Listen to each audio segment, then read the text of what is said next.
Hey, we're Tiff and Jill, and we're gonna piss off your trainer, challenge everything you've been told, and show you what actually works for your body after 40. If you've been doing everything right and still feel like shit, you're in the right place. Welcome to Moon Body, and let's help you get to your best damn life.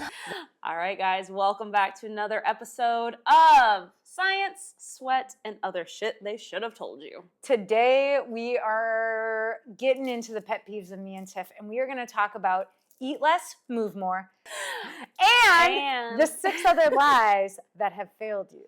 Yes, these are all of the common misnomers that get thrown around the health and wellness industry and accepted as truth, and they are actually making your life a lot worse. And I promise you already believe at least 5 of them.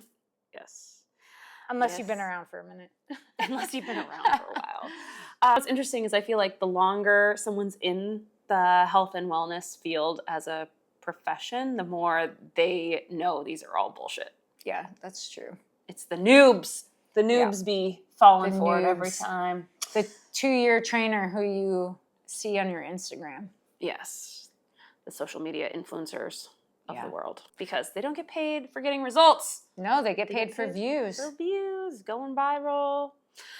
But this is one of those ones that we say is going to piss off your trainer, and it's eat less, move more. This is a big old rock that we're going to just break and shatter this bullshit. Literally, I don't think 4 words.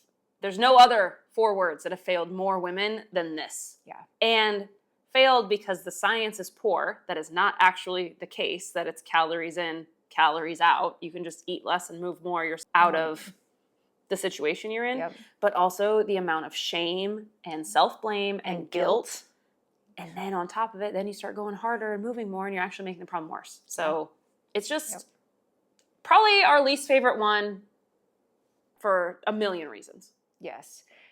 The truth of the matter is you can't punish your body into submission. No. And actually all you're doing is digging a deeper hole that you have to climb out of. Mm-hmm. So if you're over 40, put this one down. Put it to rest. It's bullshit. Yes, totally. Most women I come up across nutrition coaching wise, in all of, even men too, but in my years and years of this, nobody's eating enough. Everyone thinks they're overeating. And they might be in one particular area. And they might be in one particular area. But for the most part, nobody's eating enough calories. No. And just a little science drop, but if you get into a chronic caloric deficit, it creates the stress response that we're constantly talking about hormonally in our body, which then actually tells our metabolism to slow down, which there's mixed science on the actual slowing of the metabolism. Mm-hmm. But what it actually does is puts you into fat storage mode hormonally, which means that your body is holding on tighter than ever. Yeah. Don't do it. Don't do it. Don't believe it. Fuel the body. Fuel yourself and maybe move less. That's basically how Jill lost so much weight. You ate more and you moved a lot less. I ate a lot more and I moved a lot less. And I lost 88 pounds, you guys. But I'll tell you what, I'd still weight train, which is a great lead in. Yes, for number 2. For number 2. And this is, so Tiff, nutrition has been her jam for a long time. So of course, eat less, move more is her biggest pet peeve. It's one of mine. But this one is my biggest one. Oh, and yes. But lifting weights will make me bulky. And I just want to tone up. I just want to tone up. I don't want to lift that heavy. I don't want to get big. I don't want to get big. So first of all, let's start with what we're actually saying. Let's dissect it a little bit. So lifting weights makes me bulky. Okay. Yes, you're going to grow muscle. Lifting weight grows muscle. But I just want to tone up. Well, how do we tone up? By building muscle. You need to have the muscles to show. If you want the toned look. If you want the tone to look, the muscles have to show. So what you're saying is you want to build muscle, right? So we're saying the same thing, but in 2 different costumes. But both of them, and this is the part that makes my heart sad at the soul level, is you just trying to be small. Or keeping yourself small. Or literally trying to be smaller when really we're trying to get stronger and leaner. Yes. And we know that the correlation between keeping your muscle and your quality of life, independent living as you age, is so strong. It's literally the number one thing you can do to make sure you can live independently. Can you get on and off the toilet and in and out of bed? You need to be able to do that if you want to live on your own. And you gotta be muscle. You gotta be muscle. You gotta be muscular. You gotta be strong. Be muscular. Yeah. Yep. So you have to do it. Yes. Yes. And then at the end of the day, the rock that we're really throwing here is you can't tone up without putting on muscle. So you don't have a bulking problem. Toning is not even a real thing. It's muscle building, right? It's that you're really taught to just like be small, be less, be quiet, be less. Yes. Don't rock the boat. Don't be noticeable. Don't go along with the flow. Don't look ripped. Oh my gosh. I remember But when looks toned. What does I that first even started mean? doing CrossFit. I remember I had a very close family friend that literally said, but don't get too big. What does that even mean? Can we throw one more thing here? Because Also, part of me is like, nobody would ever be like, but don't get too fat or don't get too don't smart. get too fit. Don't get too educated. Don't get too what healthy. in the world did that Like, even mean? Oh my God.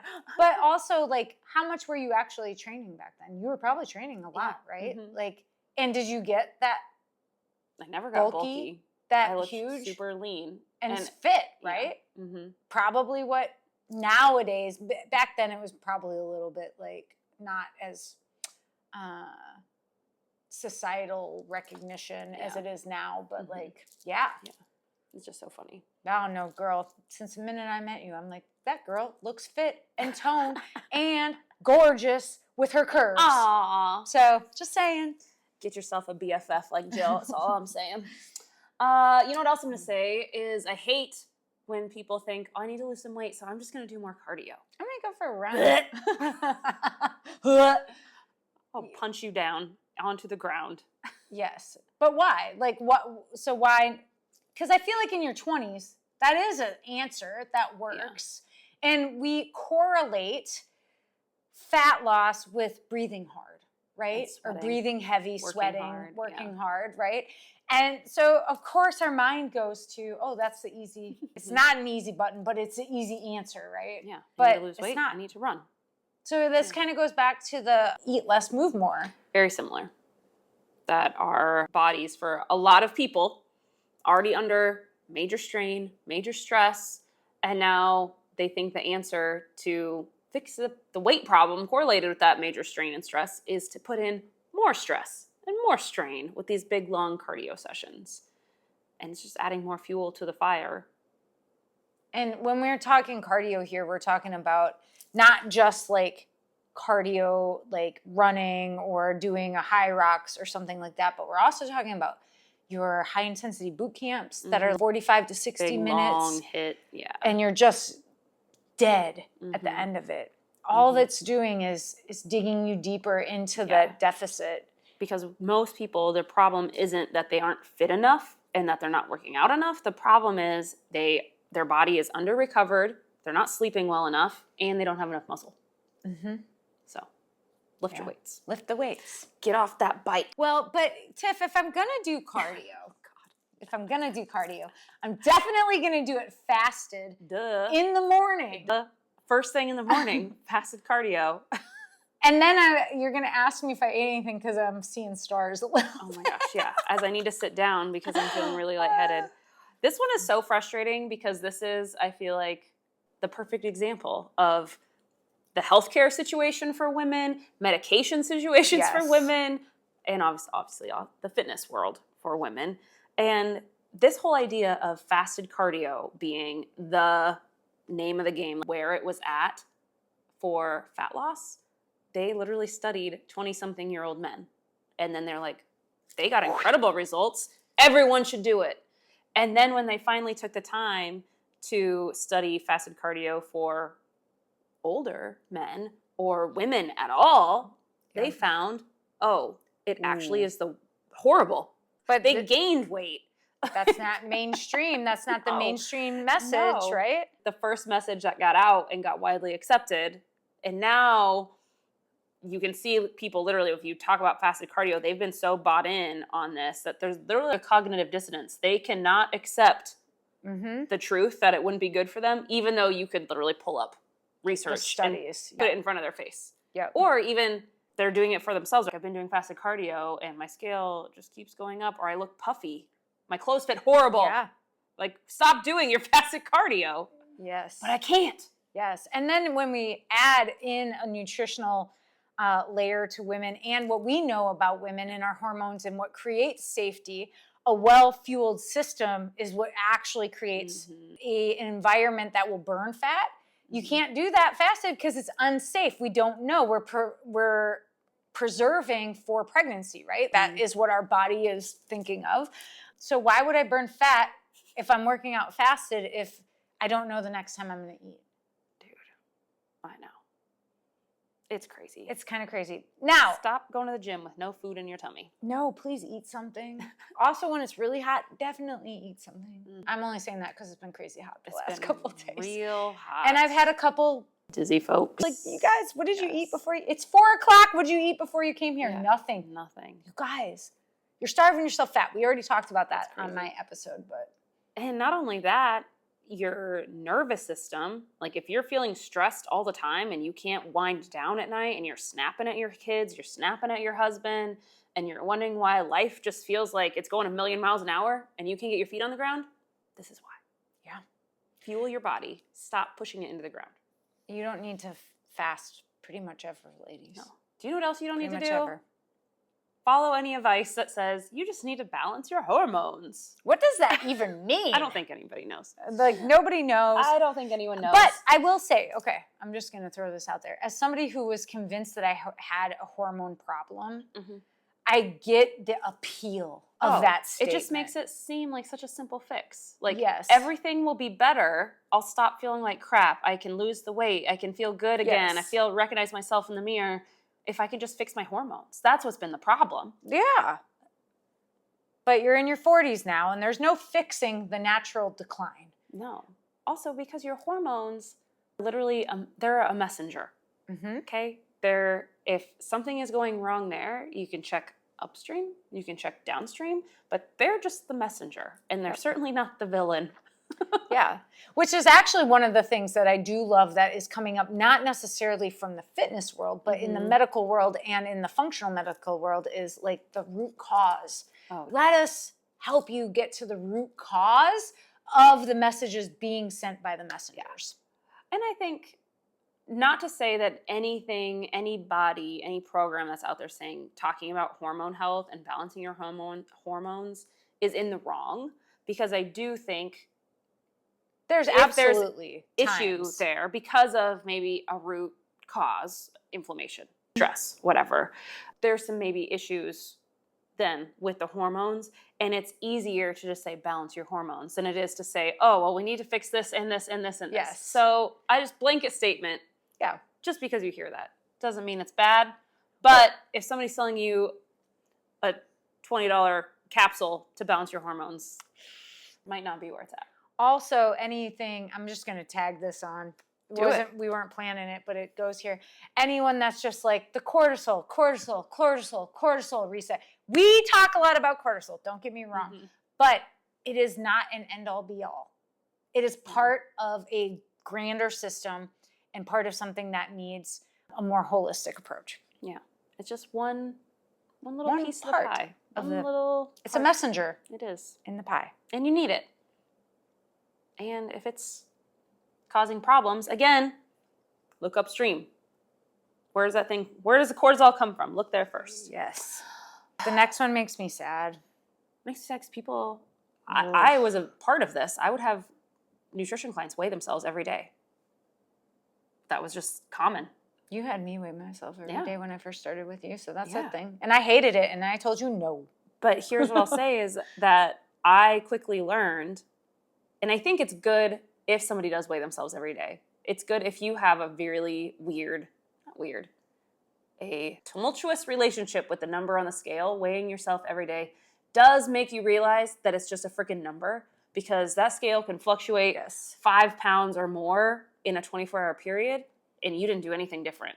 It is a tool to help you understand what you put in and all of that. But now we know, like, that's not the truth of your progress. It's not really even a picture of your progress for most people. But a lot of women like live, breathe, die by the scale, right? Or they have a number that like, I need to be 125 pounds, 145 pounds. And I'm like, you're 5'7". How are you going to be 125 pounds? Also, you will not be able to do any of the things in the gym that you're doing right now. I know, because my situation is like that. Mm-hmm. But also, like, I don't know, the psychological, the shame, the guilt, the self-judgment, the negative self-talk that comes with all of it. Mm-hmm. The scale is just a tool. Just a tool. And so many things impact what it is. How much water is in your body? Did you eat something with a lot of sodium? Are you on your menstrual period? Are you sore? Did you do a crazy heavy workout and now you're really sore? You're on vacation, so you ate a bunch of food that you don't normally eat. Stress, all these things cause it to go like that. What I think is kind of cool, though, is I feel like when we were growing up, like, I don't know why the number 125. I remember in high school, that was the number. But now I love that professional athletes, I feel like there was just a spread multiple times where they'll put the weight of what these women weigh, and you're like, oh, 155, 165, 185. Like, athletic women, if you have muscle and power, you're going to probably weigh more than 125 pounds. I was going to say, I can't remember her name, Milana, the rugby player. Yeah. She's 175, and she was on Sports Illustrated. Let's go. It's truly just a number, and the scale does lie because it's influenced by so many factors. So you can't only use that and almost as all tracking of them your progress. Are outside of you. Almost all of them are somebody else's voice, somebody else's definition of beauty, strength. Also, I think it's just we get attached to this number. We think we're going to feel a certain way when we get to that number. Rarely. And unless we've done a lot of work. It doesn't fix the root cause. Doesn't fix the problem. Oh, gosh. This just happened to you. This happened to me. I posted about it today. You guys probably saw it. But I think I have perimenopause symptoms. That's just aging. It's just part of getting older. Just a part of getting older. Which is crazy because there's no test for perimenopause. So your symptoms are how they know you're in perimenopause. And to have your symptoms just brushed off as part of getting older, just shows you how little, even doctors that went to the best schools, how little they get educated on these topics. And how important it is for you to find a physician that has maybe took the time to educate themselves and wants to have this conversation with you. Yes, yes. Now, if what happened to me was, I was like, I'm pretty sure I'm dealing with some perimenopause. I'd like to talk about HRT. Just a little smile. A little grin and this weird... I was like, never fucking mind. So you're not the one. A new doctor. Yes.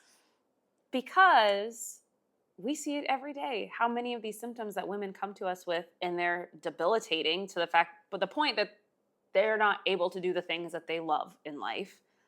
And we're able to turn a lot of those things around without HRT. Yes. Just with holistic approaches. Stuff. But HRT is a beautiful cherry on top. Oh, yeah. To help amplify, because again, hormones are amplifiers, to help amplify all the other work that they're doing. Yes. So to just write off and be like, this is just how it is now. Yeah. It's infuriating. It's infuriating. But also, like, not just HRT, though. There are so many things to like help with the root cause, right? The root cause. Back to that HRT is part of it, but so like if you just find a practitioner who's read up on it, they can help you find other nutritional tools, other sleep tools, meditation. And I'm not talking about the practitioner that's like, just try yoga and you'll feel better. That's not what I mean. But there's so many options out there. There is. I just think it's funny if we applied the way women get treated about this to almost anything. We came in with a broken leg or a torn up knee. They're not like, well, just part of getting older. Part of getting older. They're like, oh, we should maybe fix that. They're like, oh, are you in pain? Oh, yeah. We should fix that. It's just crazy. Yeah. It's just crazy. So, 7 lies. I guarantee you've told yourself 1 or 2 or 6 of them. And a few of them I know you listen to us and you're like, I hear you, but I still feel that way. I promise. And the We're that things way. that trigger you the most, or the things that make you go the most, are probably the one you need to hear the most. And it's so easy to find research that is going to help support, like, these are lies, and what you took as belief was probably based on something someone with your biology wasn't even included in. Yeah.